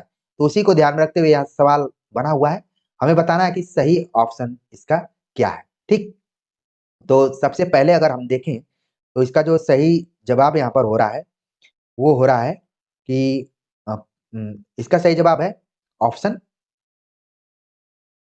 ए। ठीक है, सबसे पहले यहाँ पर परिंदे जो कि 1960 में प्रकाशित हुई, पिछली गर्मियों में। ठीक है, इसका प्रकाशन हुआ पिछली गर्मियों में प्रकाशन हो गया 1968 ईस्वी। ठीक, इसके बाद हो गया बीच बहस में 1973 में, और कौवे और काला पानी का हो गया यहाँ पर 1983 ईस्वी में। ठीक है ना, तो इस तरीके से आप ध्यान में रख सकते हैं। खासतौर से परिंदे को ध्यान में रखिए, और परिंदे कहानी संग्रह में कौन कौन सी कहानियां हैं इनको भी ध्यान में रखिए। सात सात के आसपास में कहानियां परिंदे में लिखी गई हैं, तो हो सकता है कि उनका क्रम पूछ ले। अगला प्रश्न है कि सुमेलित करना है हमें सूची 1 का सूची 2 में। तो विश्रामपुर का संत, कड़ियां, परीक्षा गुरु, मित्रों मरजानी। तो ये सब बहुत ही आसान प्रश्न है, लेकिन अब जिस तरीके से पैटर्न बदल रहा है तो ऐसे ऐसे करके ए बी सी डी करके फिर कूट बना देगा और उसका क्रम पूछ देगा कि कौन सा क्रम है। ठीक है ना, अब कई बार सीधे सीधे कई बार घुमा कर सवाल पूछे जा रहे हैं, तो समझना है, बस कॉन्सेप्ट क्लियर करना है। विश्रामपुर का संत, तुरंत आपके दिमाग में आएगा कि ये श्रीलाल शुक्ल का है। ठीक है, इसके बाद कड़िया, भीष्म साहनी, परीक्षा गुरु के बारे में बताना ही नहीं है, मित्रों मरजानी के बारे में बताना ही नहीं है। तो सही जवाब क्या हो गया? ऑप्शन ए हो गया यहाँ पर। ठीक, अगला प्रश्न है कि कलकत्ते से 1854 में श्याम सुंदर सेन के संपादकत्व में निकलने वाला हिंदी दैनिक पत्र था। 1854 में कलकत्ता से श्याम सुंदर सेन, आपको ध्यान में रखना है कि किस पत्रिका का संपादन करते थे, जो कि दैनिक पत्र था। ऑप्शन दिया गया उदंत मार्तंड, बंगदूत, सुधा वर्षण, प्रजामित्र। तो इसका जो यहाँ पर सही जवाब है ऑप्शन सी है, सुधा वर्षण। ठीक, आगे बात करते हैं। अगला जो प्रश्न है, आलोचना में टीएस इलियट कैसे थे? स्वच्छंदतावादी थे, अभिजात्यवादी थे, अस्तित्ववादी थे, उत्तर आधुनिक थे। टीएस इलियट किस टाइप के आलोचक थे? हालांकि हम नई समीक्षा के अंतर्गत इनको देखते हैं, ठीक है, पाश्चात्य काव्य शास्त्र के अंतर्गत, लेकिन किस टाइप के ये आलोचक थे? ठीक, टीएस इलियट से आगे काफी प्रभावित भी थे। सही जवाब हो गया ऑप्शन बी, अभिजात्यवादी थे, जिसको कि हम कई बार कलावादी भी कह सकते हैं। ठीक है ना, और इलिट से इसको जोड़ा जा सकता है। अगला प्रश्न है, आदिवासी दर्शन और साहित्य की संपादिका है? वंदना टेटे, एलिस एक्का, ममांग दाई, निर्मला पुतुल। आदिवासी दर्शन और साहित्य, आपके सिलेबस में आदिवासी साहित्य भी थोड़ा बहुत पढ़ना है, तो वहां से देखिए एक सवाल कैसे यहाँ पर पूछा गया है। सही जवाब हो गया ऑप्शन ए, वंदना टेटे। अगला प्रश्न है जो कि प्रेमचंद की कहानियों पर आधारित है, उनका सही अनुक्रम हमें बताना है। कहानियां देखें, सदगत, शतरंज के खिलाड़ी, कफन, ईदगाह। ठीक, तो देखिए ये तो सीधा सीधा पूछ लिया गया है, फिर मैं वही मेरे दिमाग में आ रहा है कि इस तरीके से देकर और फिर नीचे कूट दे दिया जाता है। तो कुल मिलाकर आपका कॉन्सेप्ट क्लियर रखना है और तब आप आराम से यहाँ पर बता देंगे। तो सही जवाब हो गया ऑप्शन बी, शतरंज के खिलाड़ी। जो ये कहानी है 1924 ईस्वी में लिखी गई। सदगत कहानी 1930 में लिखी गई। ईदगाह 1933 में लिखी गई और कफन 1936 में लिखी गई है। तो इस तरीके से आप प्रेमचंद की कहानियों को ध्यान में रख सकते हैं। ये सब कहानियां अलग अलग विषय वस्तुओं पर लिखी गई हैं। अगला प्रश्न है कि निम्नलिखित में से कौन भारतेंदु मंडल का नहीं है? बद्री नारायण चौधरी प्रेमघन, श्रीधर पाठक, बालकृष्ण भट्ट, प्रताप नारायण मिश्र। तो भारतेंदु मंडल तो आप एमए के सिलेबस में भी आप पढ़े होंगे और आपने भारतेंदु युग को पढ़ते हुए भी भारतेंदु मंडलों के बारे में जानते होंगे। तो इसका जो सही जवाब यहाँ पर हो गया ऑप्शन बी हो गया कि जो श्रीधर पाठक है ये भारतेंदु मंडल के अंतर्गत नहीं है। बाकी जितने भी दिए गए सब भारतेंदु मंडल के अंतर्गत है। इसमें जगमोहन का भी नाम आ सकता है, ठीक है ना। लाला श्रीनिवास दास इत्यादि भी भारतेंदु मंडल से जुड़े हुए थे, लेकिन मुख्य रूप से आप देख रहे हैं कि भारतेंदु हैं, बालकृष्ण भट्ट हैं, प्रताप नारायण मिश्र हैं, ये लोग महत्वपूर्ण थे। अगला प्रश्न है स्थापना और तर्क पर आधारित है। प्रयोगवाद केवल शिल्प का चमत्कार है। प्रयोगवाद केवल शिल्प, शिल्प मतलब आप जिसको बोल सकते हैं कि जिसको रूप बोल सकते हैं, ठीक है। प्रयोगवादी कविता में कई नए शिल्पगत प्रयोग किए गए। अब हमें बताना है कि इसमें कौन सी बात सही है और कौन सी बात यहाँ पर गलत है, ठीक। तो कहा गया कि प्रयोगवाद केवल शिल्प का चमत्कार है, यह बात बिल्कुल गलत है, क्योंकि वो लोग खुद नहीं मानते हैं। क्योंकि अज्ञे ने खुद तारसप्तक की भूमिकाओं में लिखा है कि जो भी हमने प्रयोग किया है वो मात्र साधन है, नहीं कि साध्य है, ठीक है। उन्होंने साधन के तौर पर माना है। और प्रयोगवादी कविता में कई नए शिल्पगत प्रयोग किए गए, ये बात क्या है, सही है। तो इस तरीके से इसका जो सही जवाब हो रहा है ऑप्शन ए हो रहा है कि केवल शिल्प का केवल शब्द आके यहाँ पर काम गड़बड़ किया हुआ है, ठीक है ना। तो यहाँ पर आप ध्यान में रखिए कि ऑप्शन ए इसका सही जवाब है। अगला प्रश्न है पश्चिमी हिंदी वर्ग की भाषा नहीं है। तो पश्चिमी हिंदी आप देखेंगे कि इसमें लंबे चौड़ी बोलियों का एक संकलन है, उसमें से हमें बताना है कौन नहीं है। खड़ी बोली, हरियाणवी, बघेली या फिर ब्रज भाषा। तो जैसा कि आप जानते हैं कि जो यहाँ पर बघेली, ठीक है, वो इसके अंतर्गत नहीं है। ये किसके अंतर्गत है? पूर्वी हिंदी के अंतर्गत है। और पूर्वी हिंदी में हमने बता दिया था ABC, अवधी, बघेली और छत्तीसगढ़ी। अगला प्रश्न है कि रामविलास शर्मा के अनुसार 1857 ईस्वी के स्वाधीनता संग्राम की पांचवी विशेषता है। रामविलास शर्मा ने स्वाधीनता संग्राम की कई विशेषताएं बतलाई हैं, उनमें से पांचवी विशेषता क्या है हमें बताना है। असांप्रदायिक राष्ट्रीय स्वरूप, ब्रिटिशों की जीत, उद्योग धंधों का विकास, देशी वस्तुओं का उपयोग। तो इसका जो सही जवाब हो गया असांप्रदायिक राष्ट्रीय स्वरूप, स्वाधीनता संग्राम की पांचवी विशेषता है। ऑप्शन ए इसका सही जवाब है। अगला प्रश्न है कि राही कहानी में अनीता ने सपने में क्या नहीं देखा। राही कहानी की जो पात्र है अनीता, ठीक है, और राही भी, ये दोनों पात्र हैं और कैसे एक दूसरे से मिलते हैं कहानी जब आप पढ़ेंगे। और इस कहानी को हमने पढ़ाया भी है और शॉर्ट नोट्स भी आपको दिया हुआ है, ठीक है। केवल PDF देना ही शॉर्ट नोट्स नहीं होता है, वीडियो फॉर्मेट में है, वो भी आपके लिए। तो सपने में क्या नहीं देखा हमें बताना है। मांगरोरी लोगों के गांव में पहुंचना, गांव में छोटा सा आश्रम खोलना, चोर लोगों का आदर्श ग्रामवासी बन जाना, दुर्दशा से पीड़ित किसानों को। तो सपने में क्या क्या उसने देखा था और इसमें हमें बताना क्या नहीं देखा है, ठीक। तो इसका सही जवाब हो गया ऑप्शन डी, दुर्दशा से पीड़ित किसानों को उन्होंने सपनों में नहीं देखा। बाकी जितने भी चीजें हैं आगे की परीक्षा के दृष्टिकोण से आप जरूर ध्यान में रखिए कि अनीता ने सपने में देखा था, ठीक है। अगला प्रश्न है अमिता उपन्यास के रचनाकार कौन है? चित्रा मुद्गल, यशपाल, भगवती चरण वर्मा, वृंदावन लाल वर्मा। तो आप देख रहे हैं कि बीच बीच में कुछ हल्के फुल्के सवाल भी आ जा रहे हैं जो कि परीक्षार्थियों के कॉन्फिडेंस को बढ़ाने वाले होते हैं। क्योंकि कठिन सवालों को करते करते हम आसान सवालों को भी थोड़ा जल्दीबाजी में गलत कर देते हैं, लेकिन हमें नहीं करना है। सही जवाब क्या हो गया इसका? ऑप्शन बी हो गया, यशपाल अमिता उपन्यास के रचनाकार है। अगला प्रश्न है कि गीतों की परंपरा तो सभ्य असभ्य सब जातियों में अत्यंत प्राचीन काल से चली आ रही है। सभ्य जातियों ने लिखित साहित्य के भीतर भी उनका समावेश किया है। लिखित रूप में आकर उनका रूप पंडितों की काव्य परंपरा की रूढ़ियों के अनुसार बहुत कुछ बदल जाता है। किसका कथन है? हजारी प्रसाद द्विवेदी, रामचंद्र शुक्ल, नंदुलारे वाजपेयी, शांति प्रिय द्विवेदी। तो हमें बताना कि ये किसका कथन है। सही जवाब हो गया ऑप्शन बी, रामचंद्र शुक्ल। ठीक। अगला प्रश्न है, नाटकों में संकलन त्रय के उद्भावक माने जाते हैं। नाटकों में संकलन त्रय की बात की जाए, संकलन त्रय की जब भी चर्चा की जाती है, आपके दिमाग में आना चाहिए, ये भी कई बार सवाल आता है, काल, स्थान और कार्य, ये तीन चीजें संकलन त्रय में आती हैं। इन्हीं को मिलाकर त्रय शब्द बना हुआ है। तो ध्यान में रखिए, काल, स्थान, कार्य। तो इनके उद्भावक कौन माने जाते हैं? ऑप्शन दिया गया, सोफोक्लेस, अरस्तु, शेक्सपियर, जॉर्ज बर्नार्ड शॉ। तो कौन है इसका यहाँ पर सही जवाब है ऑप्शन बी, अरस्तु को माना जाता है। जब आप अरस्तु को पढ़ेंगे पाश्चात्य काव्य शास्त्र में, तो उन्होंने संकलन त्रय के बारे में चर्चा की हुई है। वो संकलन त्रय कौन कौन है हमने यहाँ पर बता दिया। अगला प्रश्न है, भाव तथा विचार के प्रति जीवन का विद्रोह है। जूलियन वेंद्रा का यह कथन किस वाद से संबद्ध है? रूपवाद, मानवतावाद, अस्तित्ववाद, मार्क्सवाद। ठीक है, तो भाव तथा विचार के प्रति जीवन का विद्रोह है, तो इस किसका कथन है? तो पहले तो बता दिया कि जूलियन वेंद्रा का एक कथन है, लेकिन एक कथन किस वाद से जुड़ा हुआ है ये हमें बताना है। सही जवाब हो गया ऑप्शन सी, अस्तित्ववाद से जुड़ा हुआ है।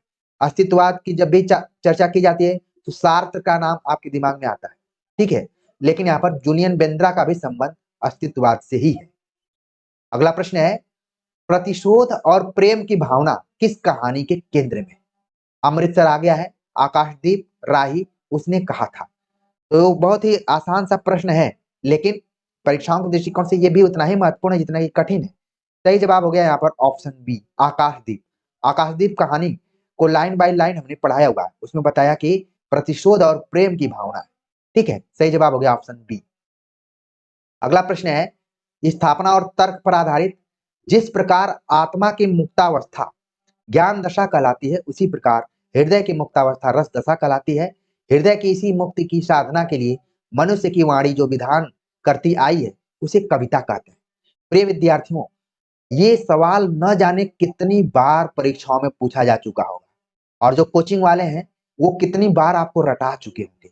और अगर ये प्रश्न आ जाएगा तो कहेंगे कि मैंने बताया था। ये प्रश्न तो कोई अंधा व्यक्ति भी अगर आपको पढ़ाएगा वो भी बता देगा कि ये रामचंद्र शुक्ल के निबंध कविता क्या से ली गई पंक्तियां हैं। ठीक है, तो इसको तो आप ध्यान में रखे ही होंगे। तर्क दिया गया, क्योंकि कविता मनुष्य की आत्मा को अनासक्त बनाती है। तो यहाँ पर हमें बताना कि क्या सही और क्या गलत है, ये चीज हमें बताना है। तो स्थापना तो सही है, लेकिन तर्क क्या है यहाँ पर गलत है। कविता मनुष्य को की आत्मा को अनासक्त बनाते ये बात बिल्कुल गलत है। सही जवाब हो गया option D.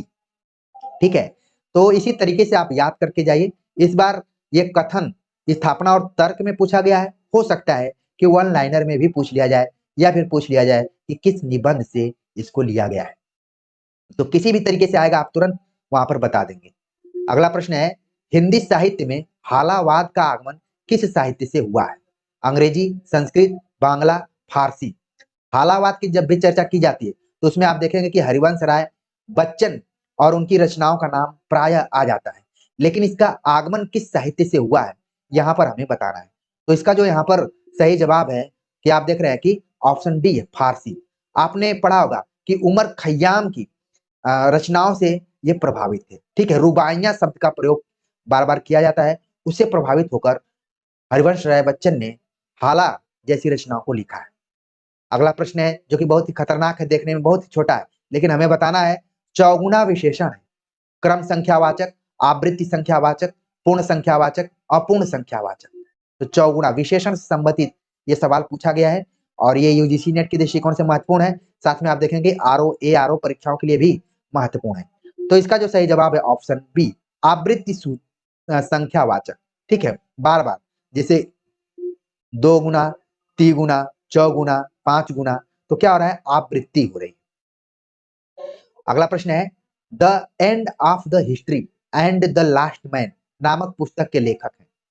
Saussure, Francis Fukuyama, Lyotard, Jacques Derrida. तो आप देख रहे हैं कि कहीं न कहीं ये पाश्चात्य काव्य शास्त्र से संबंधित क्वेश्चन पूछा गया है और हमें बताना है कि किसने कहा कि इतिहास का अंत हो चुका है और मनुष्य भी मर चुका है, मनुष्य की मृत्यु हो चुकी है।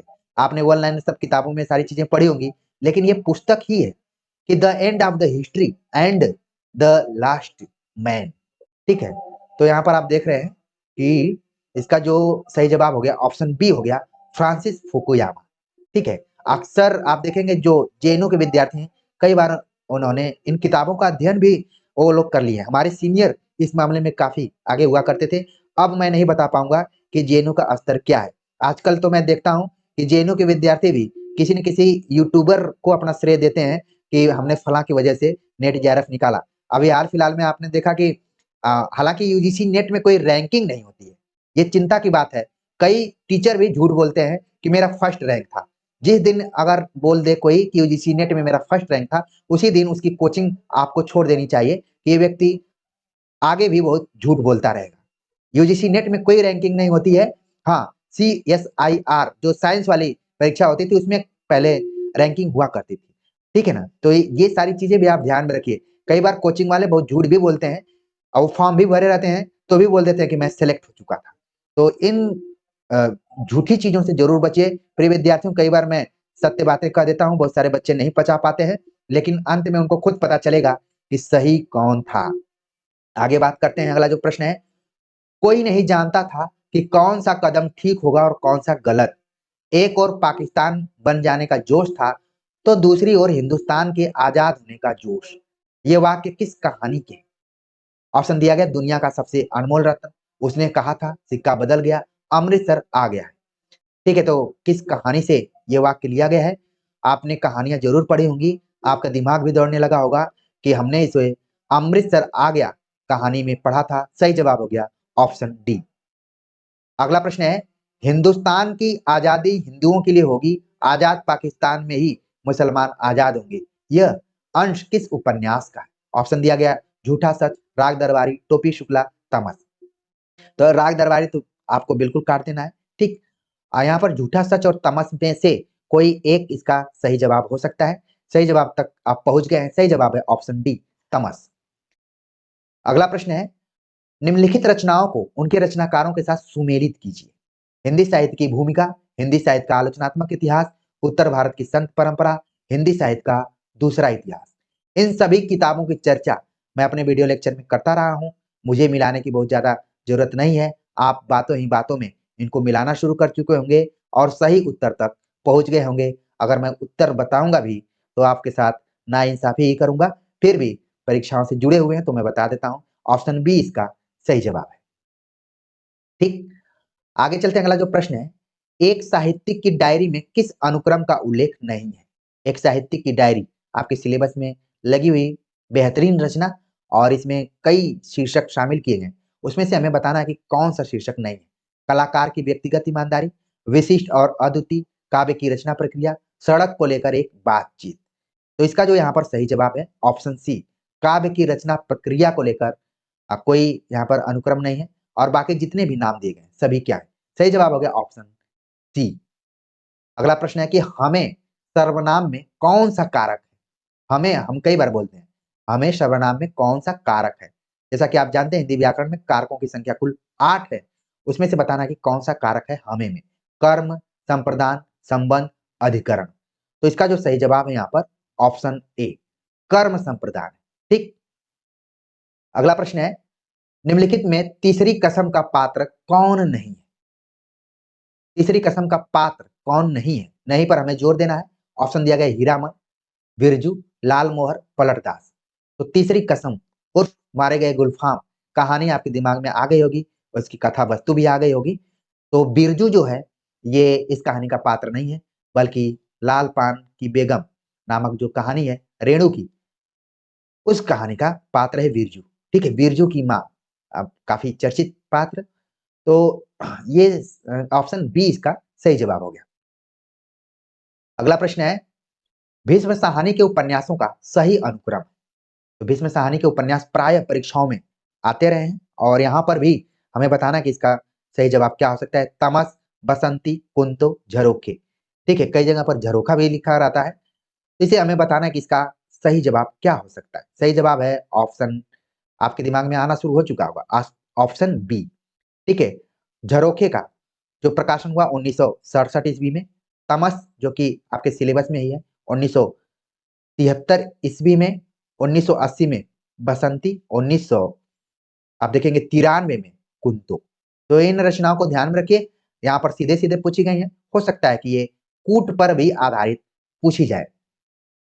अगला प्रश्न है कि कविताओं को कवियों के साथ सुमेलित करना है, बादल राग, युग धारा, युग की गंगा, ताज। ठीक, तो यहाँ पर कंफ्यूजन करने वाली दो रचना है, युग धारा और युग की गंगा। बाकी तो आप रचनाओं को मिला ही लेंगे। ताज जैसी रचना है ये पंत की है, बादल राग जो रचना है ये निराला की है। ए का दो हम देख लेते हैं। ठीक है, ए का दो करेंगे तो एक ऑप्शन तो यहाँ पर आ रहा है। ठीक, तो यही ए ऑप्शन इसका सही जवाब होगा। लेकिन युग की गंगा और युग धारा को जरूर हम क्लियर कर लेंगे किसकी है। ठीक, तो सी का 4 हो गया, युग की गंगा केदारनाथ अग्रवाल और युग धारा नागार्जुन। ठीक है, यहाँ पर एक बार फिर से हम इसको मिला लेते हैं।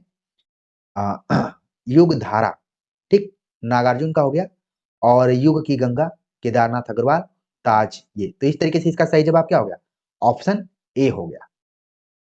ठीक, इसको मिलान कर लीजिए, कई बार परीक्षाओं में कंफ्यूजन हो जाता है और नहीं होना चाहिए।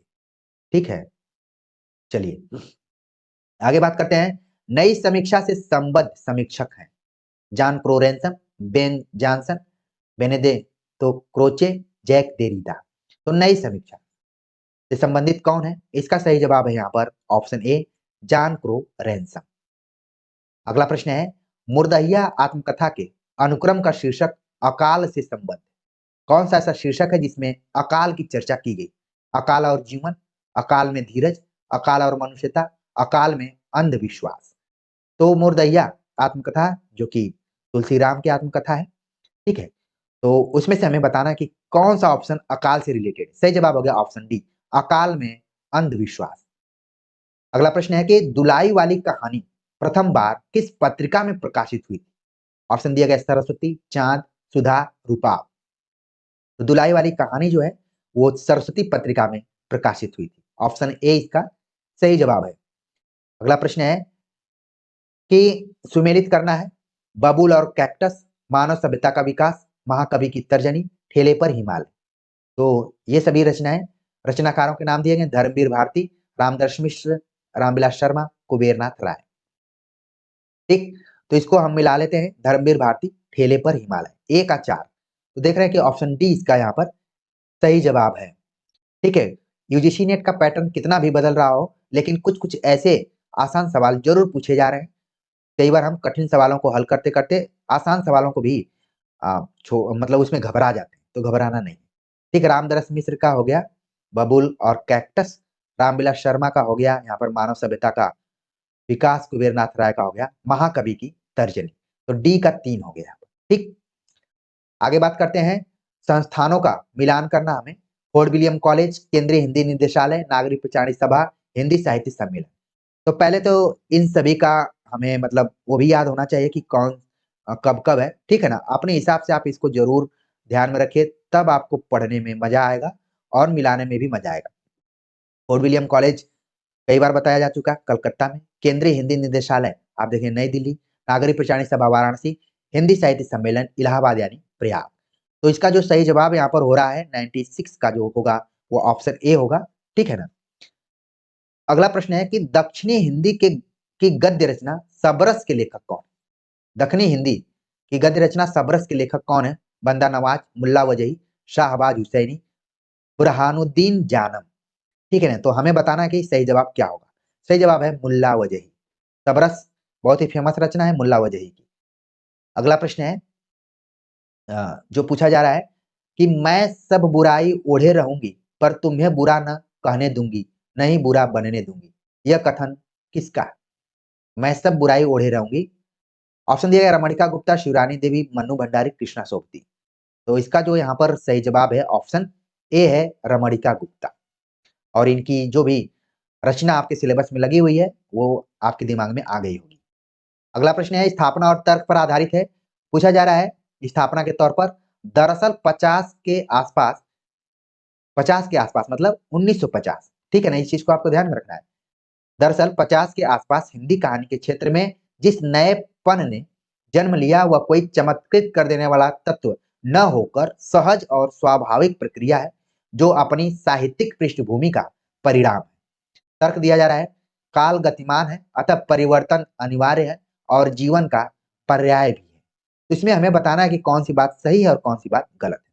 तो आप देख रहे हैं कि जो कहा गया कि 1950 के बाद हिंदी में नई कहानी, खासतौर से 1954 के आसपास से हिंदी नई कहानी आंदोलन की शुरुआत होती है और फिर बाद में ढेर सारे आंदोलन चलते हैं। तो ये कोई चमत्कृत कर देने वाला तत्व तो नहीं था, बल्कि सहज और स्वाभाविक प्रक्रिया थी जो साहित्यिक पृष्ठभूमि का परिणाम था। ये बात बिल्कुल सही है। और कहा जाता है कि काल गतिमान होता है, अतः जो परिवर्तन है वो भी अनिवार्य है और जीवन भी परिवर्तनशील है, उसका ही पर्याय है, यानी कि पर्यायवाची। तो दोनों बातें क्या हो रही हैं, सही हो रही हैं। सही जवाब हो गया ऑप्शन, यहाँ पर आप देख रहे हैं कि ऑप्शन बी हो जाएगा। ठीक। और आज का जो आखिरी प्रश्न है, पर्ण मुकुट के रचनाकार कौन है? ठीक है। ऑप्शन दिया गया शिव प्रसाद सिंह, रमेश चंद्र शाह, कुबेर नाथ राय, राम अवध शास्त्री। तो इसका जो सही जवाब हो गया ऑप्शन सी, कुबेर नाथ राय। कुबेर नाथ राय आपके सिलेबस में लगे हुए हैं हिंदी निबंध के तौर पर। ठीक है। तो प्रिय विद्यार्थियों, हमने आगामी परीक्षा के दृष्टिकोण से 100 महत्वपूर्ण प्रश्नों पर चर्चा की। उम्मीद है कि इसमें बहुत सारे विद्यार्थियों का बहुत अच्छा परफॉर्मेंस रहा होगा। बहुत सारे विद्यार्थियों को लगा होगा कि मेरे लिए कुछ नए प्रश्न थे, कुछ को लगा होगा कि मेरी तैयारी मध्यम मार्ग की है, थोड़ा सा और हम कंसंट्रेट होके हल करेंगे और इस वीडियो से कुछ प्रश्न अगर रिवाइज हो जाते हैं तो वो अच्छा परफॉर्मेंस कर सकते हैं। तो अलग-अलग विद्यार्थियों की अलग-अलग कैटेगरी हो सकती है। हो सकता है कि कुछ विद्यार्थियों को इस प्रश्न पत्र का लेवल एकदम से हलवा टाइप का लगा होगा, आसान लगा होगा। तो सब अलग-अलग रूप से तैयारी किए हुए हैं और इसी पर कट ऑफ निर्धारित होती है और परसेंटाइल भी बनता है। हालाँकि इस बार एक ही शिफ्ट में एग्ज़ाम है, तो हो सकता है कि परसेंटेज आपको देखने को मिल जाए। तो प्रिय विद्यार्थियों, आप सभी के कमेंट्स का मुझे इंतज़ार रहेगा कि आप सभी ने कितने प्रश्न सही किए और कितने प्रश्न आपके लिए नए थे। और हमने अपने अनुभवों का प्रयोग करते हुए कहाँ-कहाँ पर आपको ध्यान में रखना है, किन-किन रचनाओं को विशेष तौर पर ध्यान में रखना है, सब कुछ बताया। और उम्मीद है कि सभी चीज़ों को ध्यान में रखते हुए आप एग्ज़ाम में जाएँगे और अच्छा करेंगे। और जैसे ही सफल होंगे, ज़रूर कुछ इस चैनल के बारे में भी आप कहेंगे। तो मिलते हैं एक नए टॉपिक के साथ और आगामी परीक्षा के लिए आप सभी को बेस्ट ऑफ लक। नमस्कार।